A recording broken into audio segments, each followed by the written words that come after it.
Hi, everybody. Welcome to the Broken Port Podcast this week. I'm Mitch, the guy who pretends to know what he's talking about. And I'm Josh, the big old dum-dum.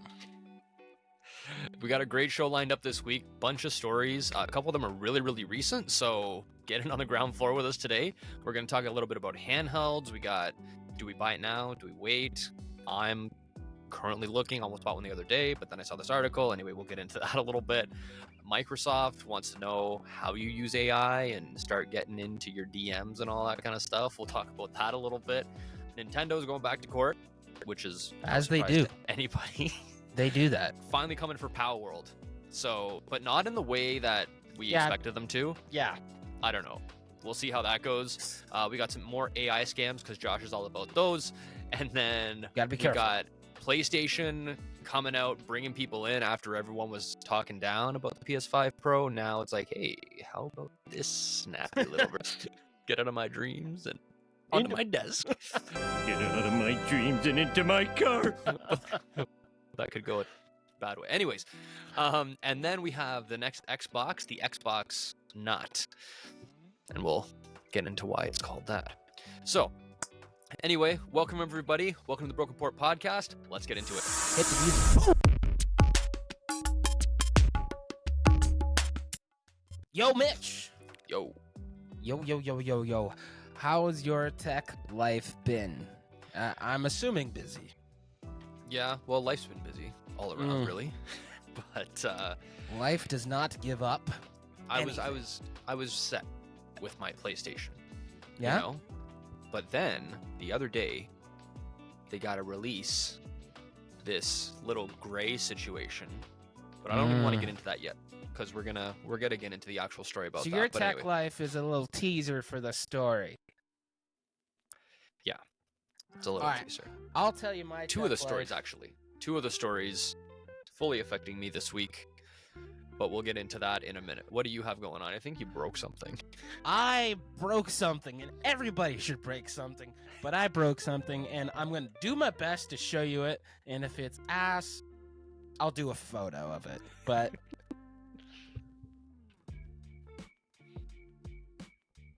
I don't know if people are going to see that. This headset is not like 4 months old. And because my ass head of mine is so big, it just... This piece of plastic just went flying. I didn't find it till like a few days after. But yeah, Razer! I think you're right about Razer. They ain't that great. So some other stuff. But... Listen, this was a $140 headset, and I got it on sale for like $110 or something. It's the Barracuda X something. Anyway, I loved it. It was so easy to use, blah, blah, blah. But cracks developed, and on the other side, I see cracks. So this side's about to blow too. I was like, whoa. Like, you gotta have better build quality than that. So I'm on the lookout for like a Josh-proof headset. We might get a live feed of what looks like Josh blowing his mind with his headset on the cast tonight. Yeah, so I had to resort to something else because I was unsatisfied with this cosmetic, and it's purely cosmetic. It works just fine. It's just you can see the insides. So I might throw some cock in there and like use a wet hand and smooth it out. Whatever. That is what it is. But I, for other reasons, for music reasons, bought a set of in-ear monitors. All right. Yeah, and I use them for gaming. These are like the cord that goes with it. I wanted to use them for the band, but then I got COVID, and this week's been a crap show for work. I went to 1 day of work this week. So, oh, really? Productivity. Yeah, today. And I went in there, and this morning I was like, no, should have just made it a full week, bro. I'm like struggling breathing, but whatever. I was negative, so I went in. Anyway, I got this for music, for like hearing my own vocals. But then this happened, and I was like so like dissatisfied with like them. I was like, ugh, get out of my sight. and I hooked them up to hooked the receiver or the transmitter, sorry, up to my interface, and then I put the receiver on my waistband and plugged in my earphones. And you know what? No heat. That might be the play, guys. In-ear monitors for gaming. There's zero heat. There's zero, like, you could pop one out so easily, put it back in. You don't even have to pop it off your ear. Just lift it out a little bit. I like it. I might explore more of it. I might buy 2 of these. One's for the music, for the band situation, and one for gaming. So that's what's up with my tech life. That's all right. Yeah, I don't know. I don't know if I can wear the earbuds for like an extended period of time. I mean, I guess I do sometimes, but these ones, they wrap around your ear and they feel so like natural. It's not like earbuds that are in there and like they slowly are falling out and you gotta like readjust them every 20 minutes. Like, nah, it's none of that. They're secure in there. So anyway, send me the link. I'll check it out. Yeah, I'll send you a link. Anyway, I'll send you some stories. What do we got? Okay, so for stories this week, first one we've got, hurry up and wait on buying handhelds. Okay, so this is one that you put in the doc, so tell me about this. Yeah, so apparently I actually did some work this week on the podcast, because that's a thing. So, a little background information. Mitch's life has been a living hell the last, 5 weeks, so I've been doing most of the work. But then I got COVID, and I was like, yo, dude, I can't even watch movies. I'm, falling asleep every, 4 seconds. So, Mitch stepped up. I've been a little busy, but, whatever. Josh can do it. COVID, what is that? So, what's up with new with handhelds? Tell me about this. Okay, so for handhelds, I almost bought one, last week. What'd you buy? What'd you almost buy? I almost bought the LIX. And I've been going back and forth because I'm I like the Steam Deck, and it seems I feel like the Steam Deck would be smoother to use overall, just because it's more kind of like a console, right? It has the desktop mode, but I feel like it's more optimized for the actual device it's on, right? 'Cause you have one, right? Yeah, so I use desktop mode 15% of the time. Yeah. Yeah, so, it's very go. Just take it and rip. Yeah, because I also if I'm gonna use a handheld, it has to be quick. It's gonna be if I'm sitting on the couch and I got I don't know, maybe 20 minutes or something. I can't be setting it up for 20 minutes. Then it's literally just it not can't even be gonna happen. Too convoluted, Yeah, it's got to be just a quick click and go, which is why I considered getting the PS Portal. But yeah, I was looking at the handhelds because I ended up kind of switching out some funds of my GPU budget this week, but I basically had the cash for my GPU, and then I started looking around or whatever, and I'm like, oh, I could just got a wandering eye. I could just get cheating one of these on right your now. PC setup. I see. It was I could go the Steam Deck with some money left over, or I could go all the way to the LIX. And I feel, I don't know, I have such mixed emotions about both, because I feel they're both great and they both suck at the same time. So, as a Steam Deck user, if you are going to spend 2 hours a week to 5 hours a week on it, just get it, click it, you're done. Whatever. Just log into Steam, whatever. But as a Steam Deck user that I use, my wife use, occasionally my kids use, some Windows accessibility would be nice.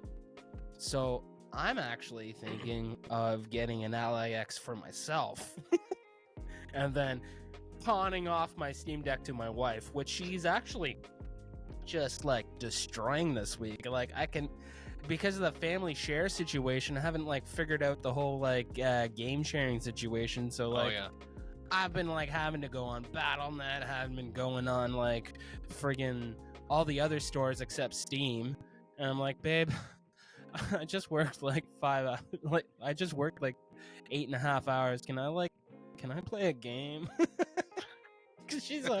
she's like crushing my time at Sandrock. Apparently, it's like a fun time. It's like Harvest Moon meets like Palworld kind of Okay. situation.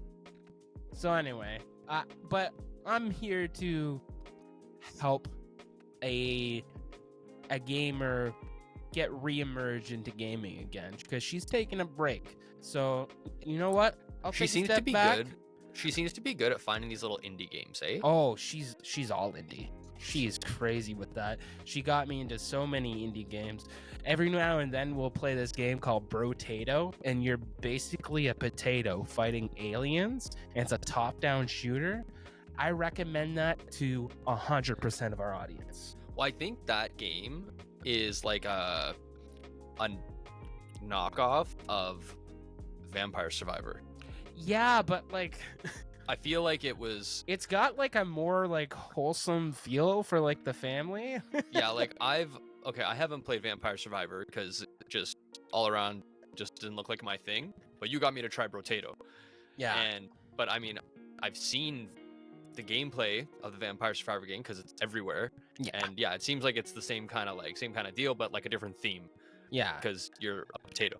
Yeah, so it's all about like potatoes. There's potato shooter, but then like there's like nuke arc reactors that you can like fire, and there's flamethrowers. There's these things called shredders that I'm obsessed with.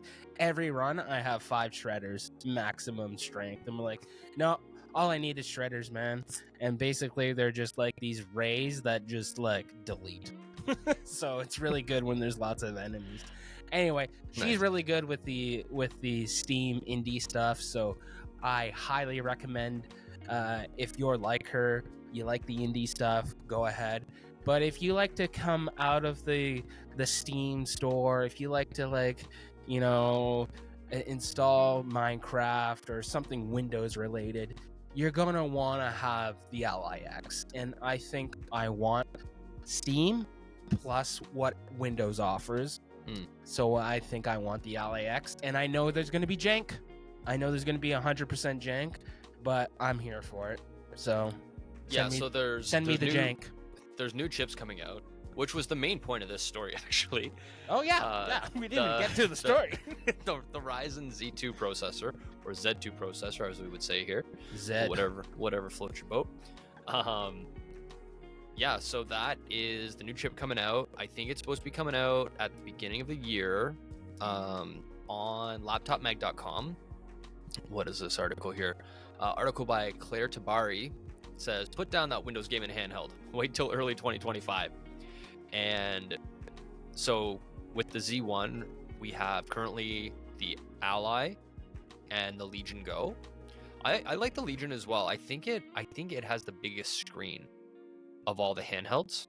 It seems to be pretty ergonomic as well. I tried at the store. And then early 2025 is when the Z2 comes out, but we don't know what that's going to have in it. Yeah. There's going to be new MSI Claw, which has a new Intel chip. That's going to be like the Lunar Lake chips.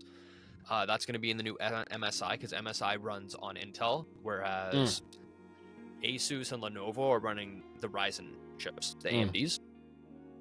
And then Acer has one coming out. It's called the Nitro Blaze.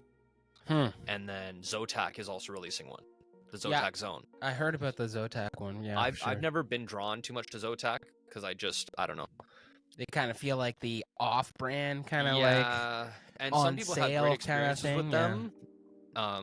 And part of me has been tempted to buy like a Zotac GPU in the past, but I just haven't been able to do it because I don't know. I just worry about it too much. It's like, look, I could get another brand for the same price, or honestly $50 more, or whatever. Yeah. Like, honestly, it's like $150. You go from Zotac to Gigabyte. Like, maybe I'll get the Asus or Gigabyte. You know? Yeah. Like, I think I'm looking at the 4070 Ti's right now. It's like $50 or $100 more to get an Asus over a Zotac.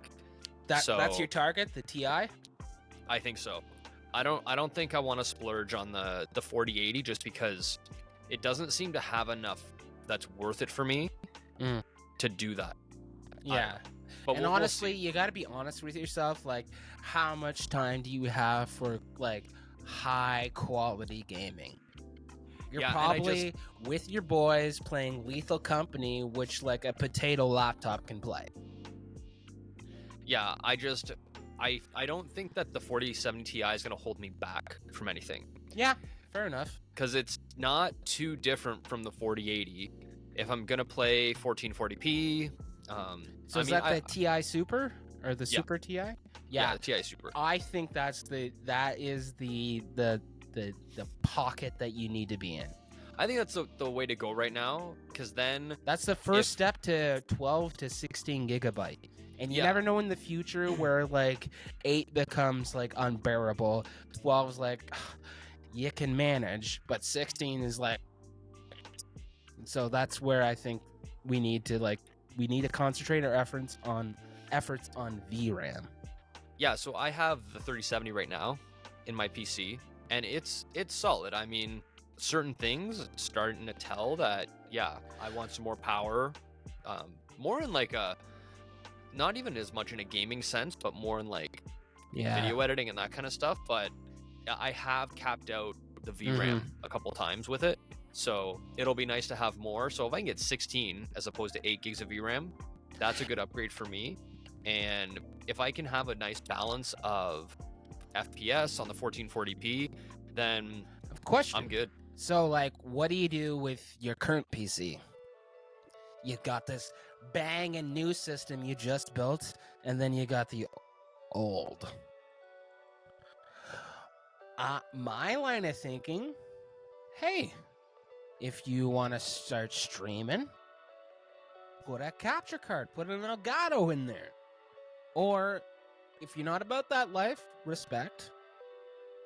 Maybe throw in a couple like 8 gig like old school hard drives in there and make it like a NAS, and you can make it like a server, like a Plex server or something. That's Yeah. my thought. What do you do with your old PC? What do you think? I've thought about like a media server. That could be good. But I don't know. Like, maybe I'll just try random things with it that are kind of like janky and see what works and what breaks and You're all whatever. about that janky life. When it's not like my main thing I have to rely on, then absolutely. I used to just do it with like all my main stuff in my car and all that, but then I was like, okay, well, I gotta go to work and I got stuff I gotta do, so I can't have like the thing I rely on be not reliable. So yeah, we'll see. I might try kind of random little things and changing things out and random coolers or different things and kind of see what happens. So it might be like an experimental PC You like to after tinker? Yeah. You ever tinker with your marriage? No. Well, do know it was your anniversary this weekend. that. Yeah, So happy Annie. thank you. Here's one out to you and the better woman that you conned into marrying you. But That's right, speaking of 8 years. anniversaries, Mitch, who else experienced an anniversary? PlayStation with the big 3.0. Okay, so Was that a bad segue? So last week we talked about the PS5 Pro and the release, and everybody was talking about the PS5 Pro release and how it was like so expensive, there's no games and da da da, whatever. Now, and I don't know how they plan this out, but this just is what it is.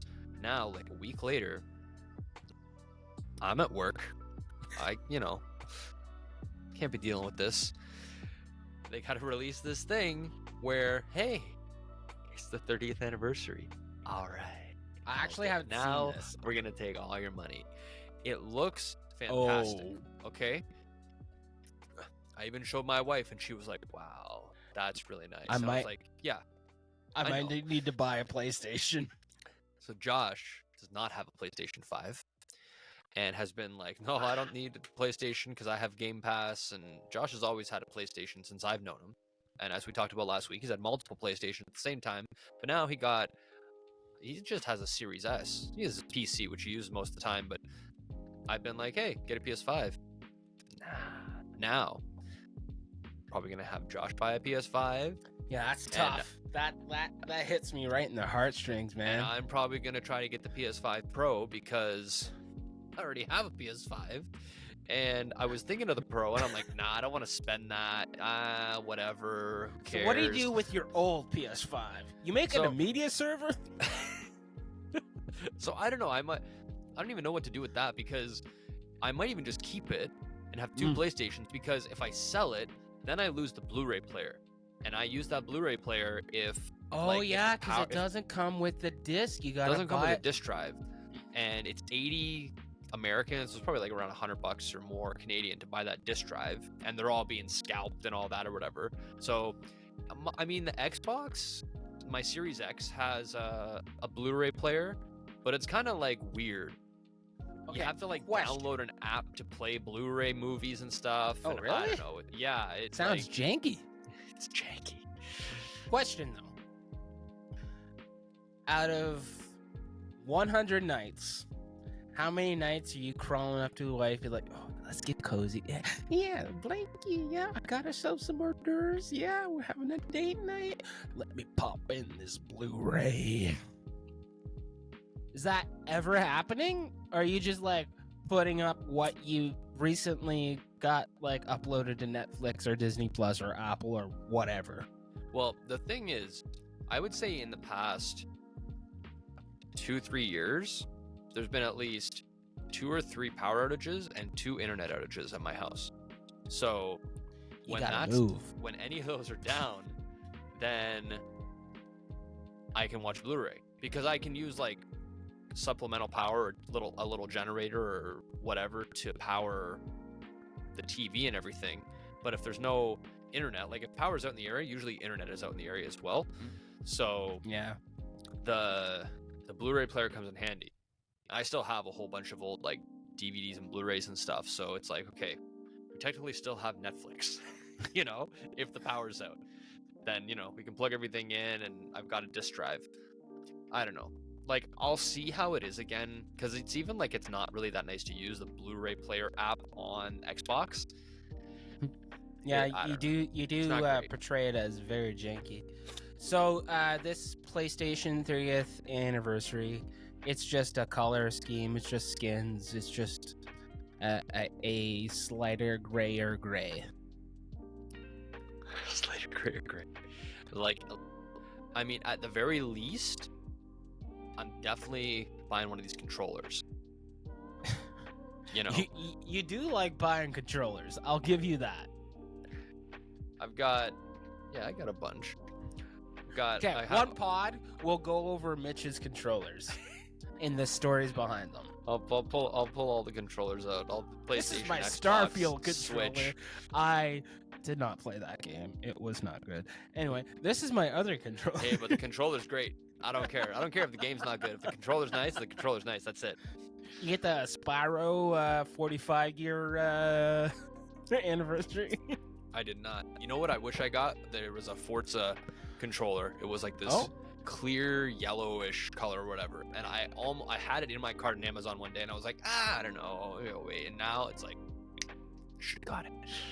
It's a collector's item now. Yeah. But I got the Spider-Man 2 controller for PS5. That was pretty cool. All right. Well, going off of PlayStation and clinging back to Xbox, what do we got here? The new Xbox is not. Xbox not. And on the words of not, if you're not subscribed, hit that little subscribe button. Give us a like. Give us a comment. Gotta give it some love. What do you think of the show so far? Whether it's this episode or just since it started, got some comments coming in on the controller tier list, which is good to see. Controversial And ones. yeah. There's a buddy And, there that's not like that we like the Xbox controllers, even though I've been Genesis / PlayStation all my life, except the last 5 Thursdays. But whatever. Yeah, there's Anyway. some Mitch guy in the comments there that talked Give about us Atari. some love, because honestly, it's our air. It's what we use to breathe. It's what we use to live. But yeah, lots of Lots of comments starting up over there. We're gonna have more tier lists coming. So for those of you that are wondering about, hey, where's this controller? Where's that controller?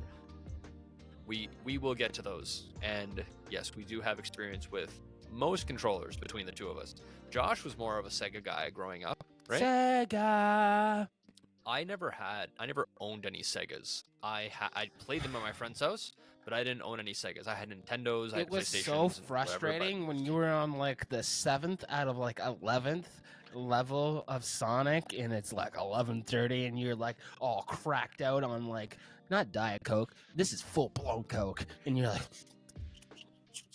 and your buddy goes to like, I gotta go pee, and swipes his foot and unplugs the system. Oh yeah. And there's no save file. You gotta start from brand scratch new. That was frustrating. On the topic of Sega not working out with the saves, you know who was a pain was the Game Gear. Game Gear. Tell me about the Game Gear. I have experience with Sega, but not with Game Gear. So the Game Gear was big. The Game Gear was big like a Steam this Deck. Big, eh? Yeah, it was like a Steam Deck but size. Only had a screen like that big. Yeah, so huge handheld, little screen. So it was like, I don't know the exact dimensions, but let's just picture like Steam Deck with like a Game Boy size screen. All right, I'll throw up a comparison if that's even a thing. And if I'm totally off, then whatever. But I'll call you the thing with it though, the main thing is that, you know, you could get used to all that, but I think it took 8 AA batteries. Oh yeah, it was a chunky boy. It lasted like 15 minutes. Like, you couldn't even get through and beat like Dr. Robotnik the first time in Sonic. Like, it would die right in the middle of the boss fight every time. So what was the save like? Was there any? There was no save. It was just 15 minutes. Okay, now put in another 8 batteries and try again. See if you can do it faster. Dude, we're dealing with like friggin' batteries and Casio friggin' calculators. You think there's save files? There's no RAM. There's no nothing. I feel like that's the real reason that Sonic had to be so fast. Probably was just a generic walking simulator, but since the Game Gear right now it's so quick, they're like, you know what, let's make him the fastest being alive so you can get through the level. Still didn't work. Still wasn't good enough. But anyway, on the topic of Xbox. All right. So just released, it was a small interview. It wasn't even with Sarah Bond, but it was about what Sarah Bond said, I guess. This is coming at you from Bloomberg. It's just like a 3-minute or just under 3-minute little video, and they're talking about Xbox's future plans. This just came out a few hours ago, and basically leaning in more to the multiple device situation. Like, by the sounds of it, maybe getting Xbox on mobile and that kind of thing. Yeah, that really sang to me while watching this interview, yeah. There's something a lot of people have talked about, which was Sarah Bond said that the next console is going to be the biggest generational leap. And it's like, well, how's that going to happen? It's not, there's no way the graphics are getting like way better or anything like that. So it has to be some sort of like, what kind of technicality is that going to be, right? So it's got to be way better in access. Yeah, maybe like it has something to do with playing Xbox on your phone. Maybe it has to do more with the cloud or something, but I feel like it's not going to be as exciting of a generational leap. It's going to be more like, oh, well, you can do this, and maybe it'll be good, or maybe it'll just be like leaps that are more impressive than others, even though they're just as like technologically sound. Like, I feel like when I first tried xCloud, the Xbox cloud gaming service, it was like, oh, stutter every like 52 seconds. Now I can play NHL on my computer, and it is wired, if that helps at all. I don't know things, but no lag, no nothing. There's no input lag. It just goes. And it feels like every like 4 months, it gets a little bit more solid, a little more better. So like, I don't know, maybe in 3 years, Xbox on mobile, maybe it's a thing. You know, they got those backbones that just click into your phone. Yeah. Like, if that can be a thing, I'm all there for it. but it has to have technological backing. Yeah, If there it still doesn't has to work, be, it doesn't work. There still has to be a solid console, and Yeah, for sure. they're gonna release a console. I mean, 8K. yeah, sure. We don't even have 8K TVs yet. Like they're there, there's but 16 people don't people buy on them. this earth that have 8K TVs. They're sitting pretty. I'll tell you that. We're gonna have to look into that with Yeah, when for sure. they were released, the 8K TVs, and compare it to like when 4K TVs came out and how quickly they took off compared to 8K. Because I feel like 8K's been around for a while, but it's like still like no. I will say, I know this is kind of like all over the place, but like I have a problem with 1440p versus 4K.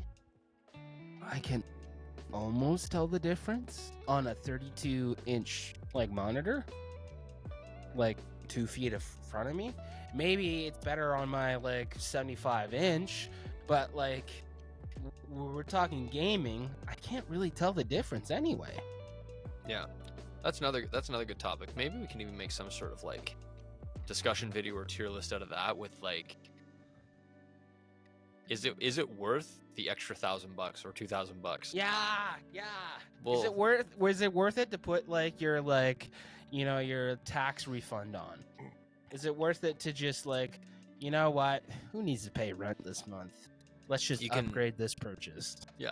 It's like we can look at all the charts and be like, oh, it's this much more, but are you actually seeing it? And are you seeing it enough to justify the amount, right? So there's a subjective matter to it, right? Yeah. So we're always kind of thinking about and looking at different ways to do content, and we are going to be adding kind of shorter videos to the show, not just exclusively the podcast, but we're going to get up some more tier lists, maybe some just kind of general like discussion videos that are maybe like around the 10-minute mark, things like that. So and if you have any inkling of a suggestion of a topic you want us to tackle, like by all means leave it in the comment section. We literally read everyone, and if they hurt deep, but we take it and we move on. So that's right, we move on even better when you like, comment, and subscribe. Copilot, what do we got? Copilot. So Josh has a couple AI stories that he has found this week because Josh likes AI and Elon Musk, and he didn't bring Elon in today. You brought him up. I was cool with just like. But now Josh is gonna go on a tangent. But before he does that, Josh, what did you find in AI this week? Because you got a couple little stories here. All right. Well, I find it fascinating that Microsoft has this whole program / videos to watch, tutorials, if you will, about how the businessman / typey person needs to utilize Copilot. You need to know how to use it to improve your workflow. Okay. Ding, ding, ding, ding. Hit your ding, ding.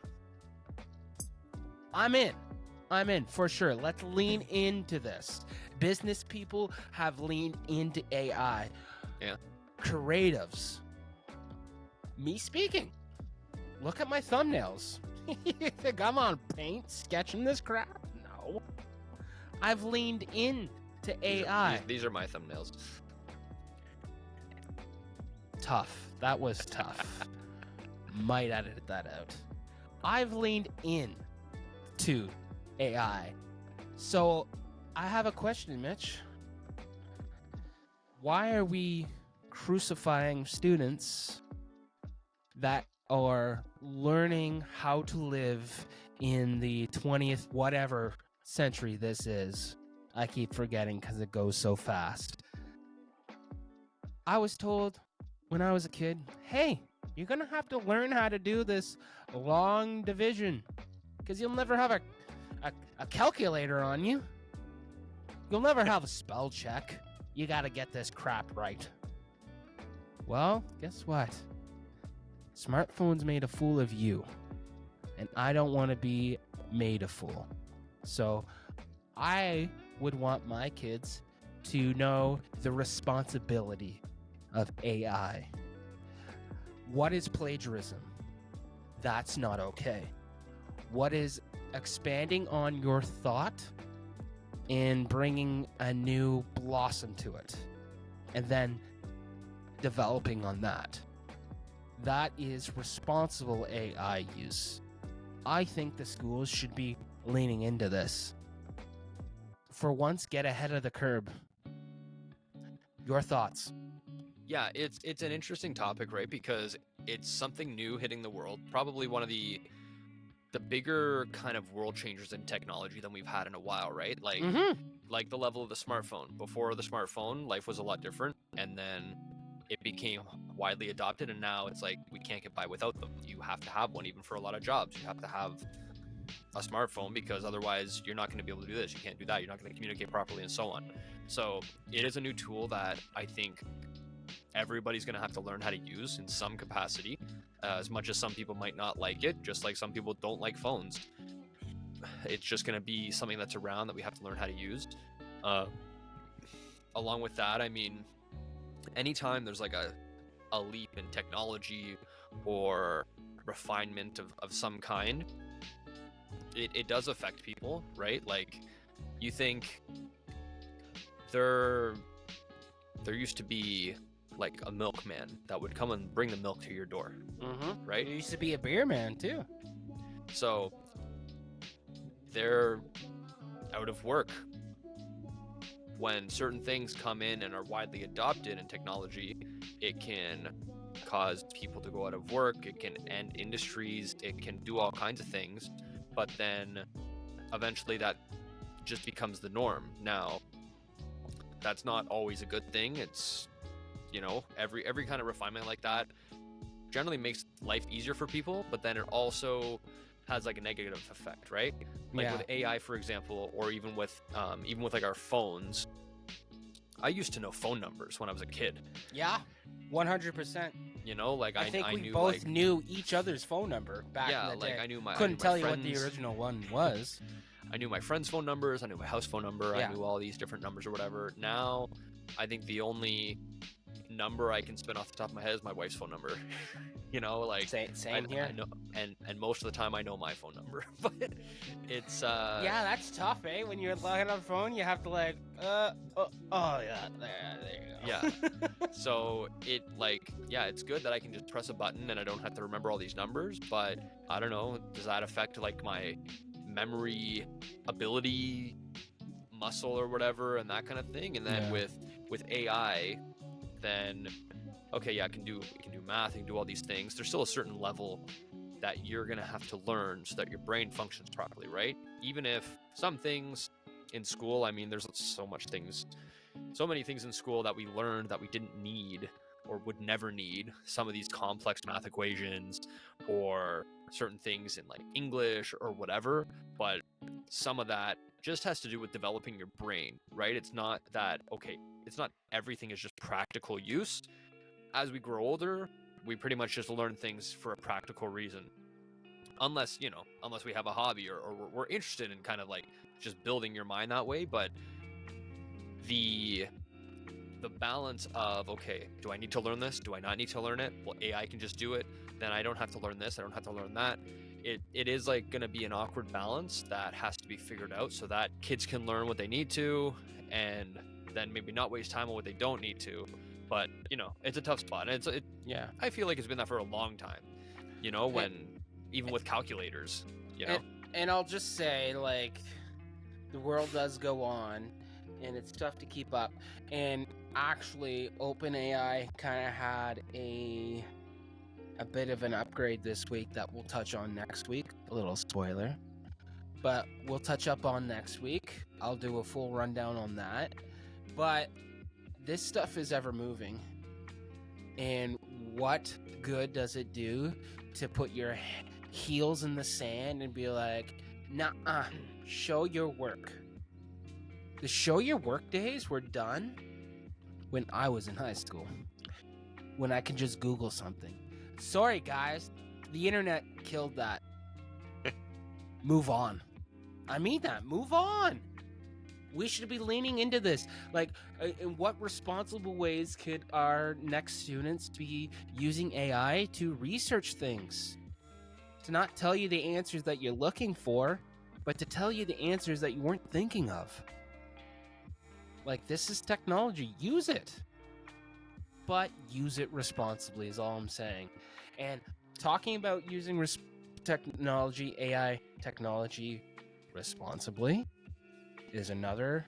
And I'll leapfrog in the doc. I'll leapfrog a thing. And this is the bank says millions of people could be targeted by AI cloning scams. This isn't anything new. This was published like September 18th, like a day or two ago. But this isn't anything new. Long story short, AI can clone your voice. AI can clone your mother's voice. AI can clone your grandmother's voice. It just needs to listen to 15 seconds of a sentence, and it can know your mannerisms and whatnot. So every family should have a bit of a safe phrase. Say, hey, when was Mark's birthday? Maybe there's not a Mark in your family. But be like, that was September 20th. And now you know that you're actually talking to your grandma, or you're actually talking to your aunt, or you're actually talking to your brother. You gotta have these safe phrases to remain safe. This is paramount to just being okay on the internet. Yet, what do you think of this? Yeah, it's gonna be something that becomes more problematic as it's more commonly used. I haven't really come across this in my day-to-day life too much, but I've heard of stories though. It's there's always scams and all that kind of thing around, right? So you just try to keep up to date the best you can on different scams and what's happening and yeah. And honestly, if there's a way to fraud people will try to fraud people. Anyway, so I just thought it would be nice to bring out that for anyone listening, have some safe phrases. Hey, when did we go to Prague? The answer could be never in July. It could be so random, but you know that, they know that, and now you're safe. There's a confluence of what the answer should be, and it's not just AI spouting up some glunk, and you'd be like, oh, yeah, definitely. Oh, why are you $4,000 instantly? You got to get home. Yeah, well, we almost had it wasn't an AI voice scam or whatever, but at my previous job, there was almost a situation where a bunch of money was sent to somewhere because someone impersonated the owner of the company in an email. Yeah. Damn. So it's and then the owner was called and was like, "Are you sure you want me to send this?" And he was like, "What? No, I didn't ask you to do that." So that's called it's called whaling. It's a type of phishing email where they go after the head of a company or somebody important. It's a very targeted phishing attack, and so yeah, that's another thing to be on the watch for. But yeah, again, you just have to kind of stay vigilant on different scams that are around, because there's so many different things now, and easy for people to disguise themselves now, even with a voice, right? So yeah, always stay vigilant on that. Josh gets very passionate about AI, and in general, yeah, you just have to watch, be careful, because all these scams are always around, and whether it's voice cloning or phishing emails or different things. Oh yeah, you were talking about phishing emails. What's your favorite fish? Because I know mine is Magikarp. What's Magikarp up to in the news? Magikarp is going after Palworld. He ain't no Gyarados. But maybe he'll evolve along the court case. So maybe we'll all evolve along. Maybe we'll all become Gyarados. So, as has been expected for a long time, Nintendo is going after Palworld. It's interesting how it took this long. What because took them so long? Nintendo is pretty quick to shut things down when it comes to emulators or anybody trying to mimic or do something that's their work. Hey guys, I just developed a emulator that could cease and desist. How long has Palworld been out for? At least a year and a bit. January 19th, 2024. Okay, so it came out early this year. Okay, so it's been less than a year. It was announced like at least 6 months before that, right? Because there was a lot of press about Yeah, I think there was a Palworld. beta too there. And Yeah. so this game it was early access. I guess it wasn't fully completed. It was early access on Steam and Game Pass. So everybody And there's was like, well, been this a is like lot of talk about their little pals looking a lot like these Pokemon.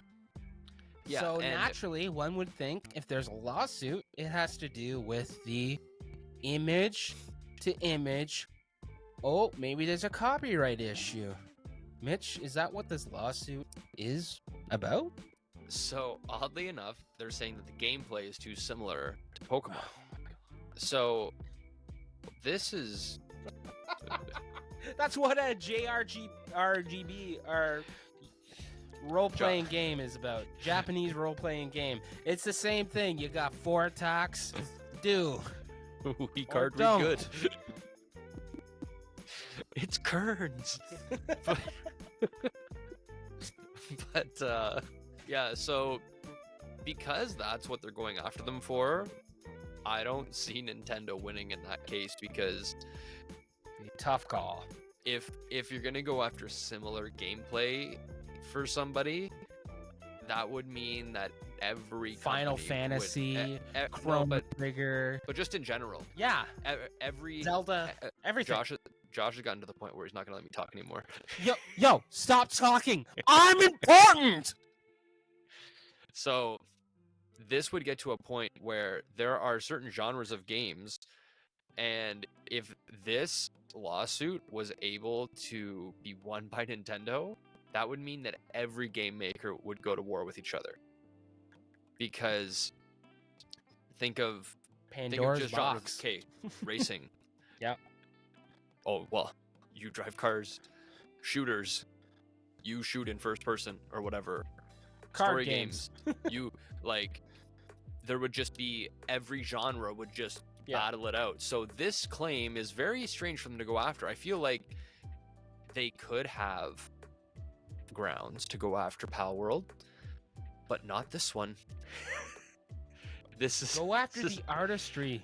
There's literally pals that look like actual Pokemon in that and game. it's strange because if I feel like they said something like they weren't able to find anything before to go after them because of those kinds of things, and now they're maybe because they couldn't, they're trying this, and this is not going to work. The thing that Nintendo could do is just try to drag this out and bankrupt that studio. Yeah, with legal fees and That's how they could win this. They couldn't win it on the claim, but they could do that and then have to settle or do something, or who knows what could just happen. wait them out. But Yeah. that claim will not be the thing that is ruled in court. Mm. Anyway, yeah, kind of like, why doesn't Nintendo just focus on releasing a new console? Then That everybody would broke buy this their week games too, instead of but trying to we'll cover the Switch 2 next week. Yeah, the Switch Maybe. 2. Maybe we'll catch the Switch 3 next week. We'll see. I don't think Nintendo moves that fast. Anyway. Maybe Nintendo will release a new console someday, but probably not. Nintendo confuses a lot of people these days, right? With decisions they make and so on. And they still, like, the Switch is good, and there's a lot of good games on it and all that kind of stuff. A lot of family-friendly games on that. Yeah, and I like my Switch, you know. I haven't used it much in a while, but I kind of go through phases where I'll play it regularly and then I won't play it for a little while or whatever. And it's been solid, but I feel part of it is Nintendo is shell-shocked from they had the Yeah. Wii, right? Yep. Everybody had a Wii. Like, it had fitness things, it had all these things. My mom Yeah. bought a Nintendo Bowling Wii on that back was in its heyday. insane. Yeah, that was a great time. You know, it wasn't like a PlayStation, like, wow, look at these graphics or whatever, but it was fun. It was games. At the end of the day, it's games, right? Games should be fun. It was fun. They were fun games to play on the Wii. Then they released the Wii U, which Yeah. failed across the board. One half of people thought it was not even a new console, it was just a new controller or something, and it was like, why am I going to pay all this money for this controller? And other people didn't even know about I it. do see where they were And- going with the Wii U. where you could like take it. Oh, you want to use the TV? Okay, I'll use the gamepad. And it had a monitor in the gamepad, and you were good to go. I think it did make way for the Switch. It's just it wasn't executed the way it should have been. Well, that's the main part of it, right? Because the Wii U, like some people I talked to that have had one or whatever, they liked it. But if Nintendo had called it anything else, they could have called it the Wii 2, or they could have just called it the Nintendo and something else. But because it was called the Wii U, people didn't understand what it was, and they weren't drawn to it, and then it wasn't marketed well, and it just kind of fizzled out. So they were on top with the Wii, things were going great, and then they released the Wii U to follow up, and it was so now then they released the Switch, and everything's been all great for Nintendo with the Switch. It sold so many consoles, been going for so many years. It had this big uptick in COVID when everyone was buying them and then scalping them and reselling, and they keep releasing games, people keep buying them. They never put any games on sale. And the same Super Mario from 8 years ago, or the Mario Kart 8, which was still an $80 game. Didn't even release on the Switch. It released on the Wii U or the Wii. I forget which one. So it's been around for a long time, still full price. Like, they've been raking it in with the Switch, and I think part of them is scared to go to the next one because there's a good chance, because they're gonna have to keep this style. If they can't, they're not gonna go back to just a regular console on the TV, because they got rid of the Game Boy. So everything is in one now, right? So they're gonna have to keep a similar style, and I think that they're worried that it's not gonna sell well, and whatever. Well, I keep hearing that the Switch 2 is gonna be a switchable like console, regardless, or in your hand console, handheld, is going to be more along the line graphically of a PS4, where they can do PS4 semi-realistic, or they could like go into the physics of PS4, where like they can do ragdoll and they can do like the Sackboy stuff. But Nintendo wise, the PS4 more cartoony stuff with the physics behind the engine of the of PS4 powered console, if you will. Yeah, so we'll see what happens. They were saying it was going to release this week, or be announced this week. It did not happen. There was a lot of speculation, but no, there's been a lot of speculation about the Switch 2 for like 3 years, I think. But anyway, yes, Nintendo always up to something. That ends however, Mitch's Nintendo rant of the week.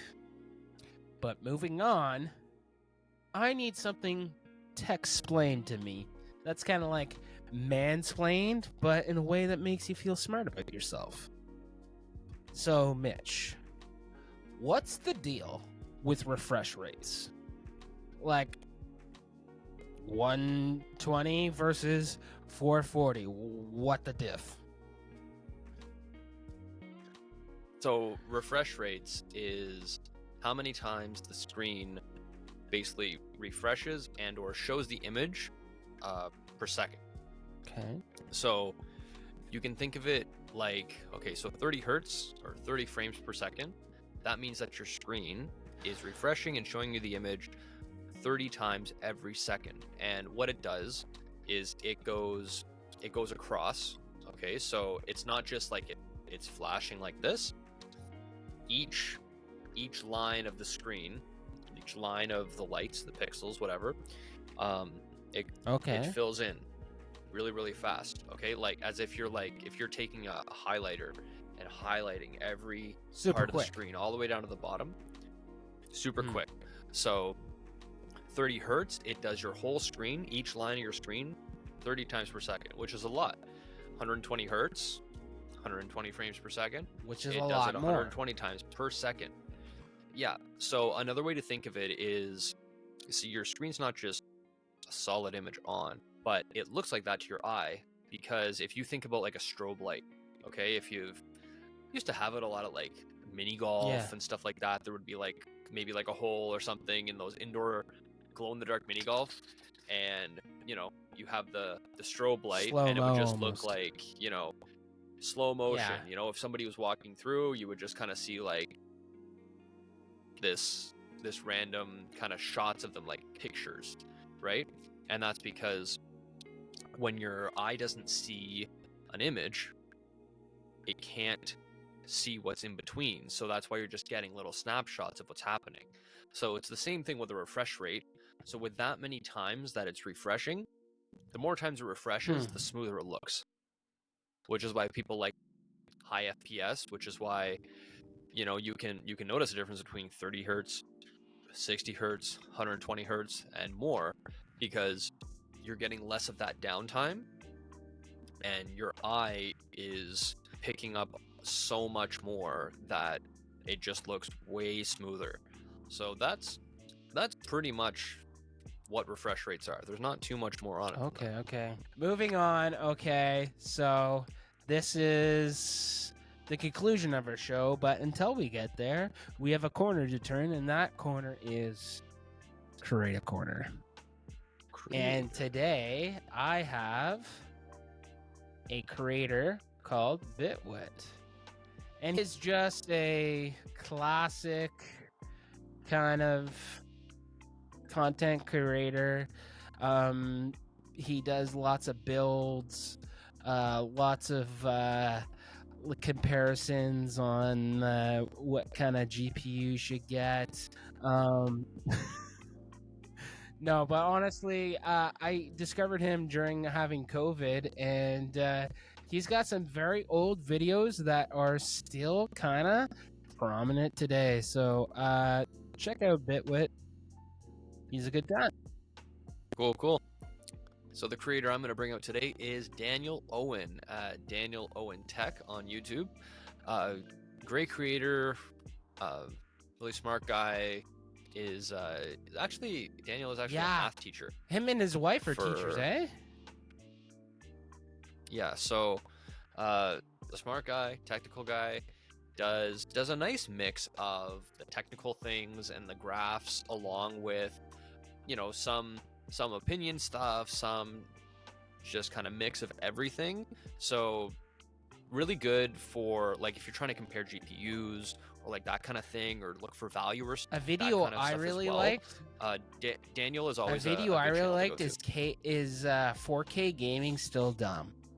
He does a nice breakdown of like resolutions and like what they mean to your situation. He's not just charts and graphs. Yeah. It's very, very like relatable information. Yeah, like Daniel will bring out the charts and graphs when it's needed to kind of show the value or the point of something, but it's not just like a methodical video that's just like, okay, blah. It's everything is really well balanced. So always enjoy Daniel's content. So if you haven't checked out Daniel Owens before, check it out. And that was the creator I almost stealed from Mitch last week.